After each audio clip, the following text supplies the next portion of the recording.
Hi, I'm Larry Stewart. I'm editor with FordConstructionPros.com at ConExpo ConAg 2011. I'm here in the new LB Performance booth. It's a division, a newly formed division of the LeeBoy organization. LeeBoy has acquired the intellectual property rights to the Blaw Knox commercial paver and road widener line from Volvo. And they've taken those venerable products and brought them into their own organization, updated them. Larry Spring's involved in product development and training for the company, and he's going to tell us a little bit about the new organization, the new products.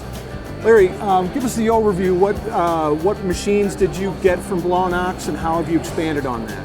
Okay, what we got from Blaw Knox, we got two pavers, the PF150 and the 161, the both 8-foot commercial pavers, and we also acquired the RW100 and the RW195, the large road widener in the line.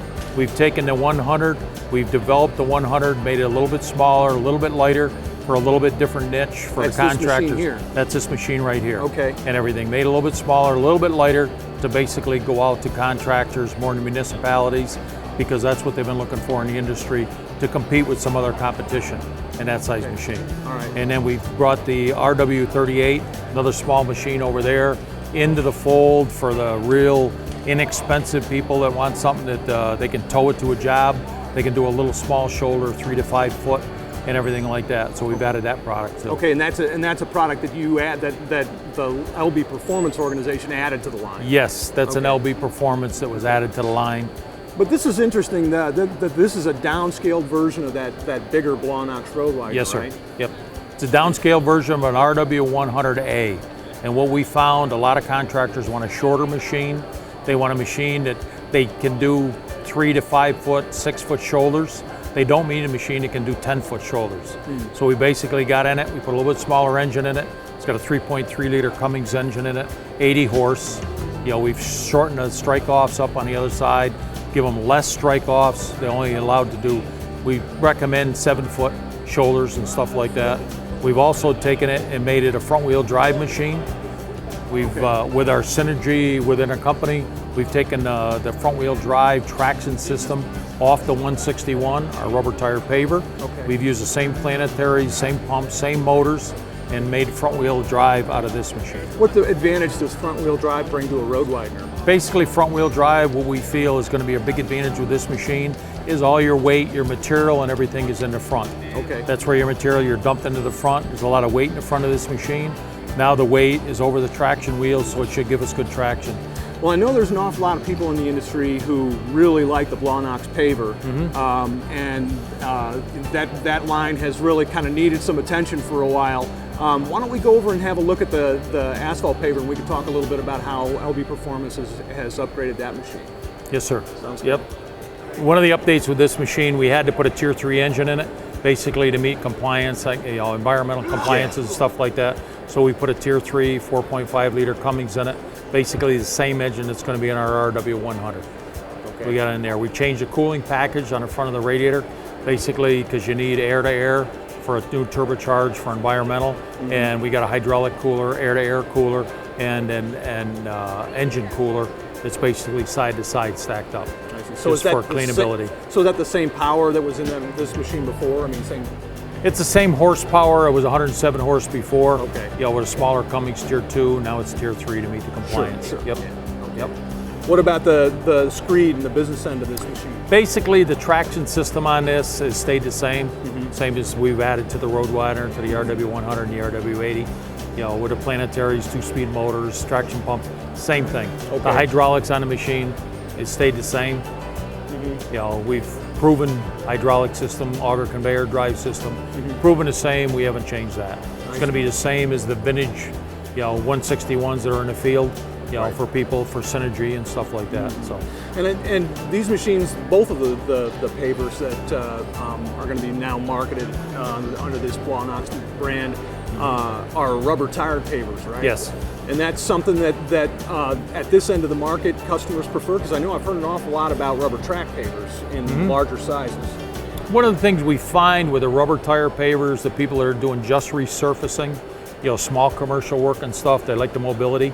They can take this machine and they can drive it from block to block. They don't have to put it on a trailer like a track machine. Track machine, you can mobilize it, you can drive it down through, but it's high wear on the tracks. So they like this where they can go block to block. A municipality, a city or something can own one of these machines and they can do their small patching here and there and just drive around all day with a machine. Trucks follow them around or rollers follow them around and get it done. Yeah, okay. So it's versatility as far as that. This machine here, the front wheel drive, this has a front wheel assist on it. It was an option. We made it standard on the machine. So better traction, better mobility to get around with the machine. So. I know also that Blaw Knox customers really like the screed that they were getting on those machines. Is this that same screed? Yeah, what we've done is we've taken the Omni 1A, which was a diesel heated screed that went to 13 feet. We've taken the diesel heating off. We've added a generator. We've added heat bar, sure heat bars in the machine. So now we got electric heat. We've gone to a very simple controller, which is just a time controller. You turn it on, it runs for 30 minutes. Basically, it shuts itself down. If you need additional heat, you just hit the button and reset it. Okay. We've also taken a screed and we made it 14 feet. It used to be 13 feet, so we've added 6 inches to each extension. So it'll come out to a full 14 feet for paving. I see. Just for convenience. I see. Yep. Okay. And I know that electric heat feature has really become pretty popular in asphalt pavers. Tell me about a little bit more about the system that you have in terms of durability. I mean, customers that have a diesel heated screed right now, what are they going to notice in terms of reliability, durability with an electric screed? Basically, with your electric screed, you've got it where you're not going to heat all the steel, overheat the steel like a diesel burner. A diesel burner, you got 650, 700 degree furnace blowing in there. You can warp the screed plate, which when you warp the screed plate, it gets waves in it. You leave your waves in your final mat. This here with the heat, it's a regulated heat. You're not going to heat it up to that high. You're not going to warp the screed plate. You're not going to damage the frame. And your crew doesn't have to smell the smoke from the diesel heated burners and stuff like that. Probably biggest advantage is that. Yeah. With a diesel burner, if you are changing screed plate, they're bolted on. Diesel burner, you have to go in with a torch, basically cut the bolts off because they're rusted. They've been overheated. With this here, the bolts are in there. You can go in there with an air ratchet or a wrench or something, just take the bolts off to change it. So it's much cleaner for the technicians when they got to change it also, because they're not dealing with a soot. And the Blaw control system was a popular control system. Yes. What's the status of that now? What the Blaw control system basically is stayed with the Volvo pavers, the Volvo side of it and everything like that. We've opted to go with their TopCon system, very popular in the industry. A lot of people use it. It's being used on graders and bulldozers and a lot of different pieces of equipment. We've opted to go to that, same as our parent company, LeeBoy. Yeah. LeeBoy runs a TopCon system, so we've opted to go to that just for synergy across the company.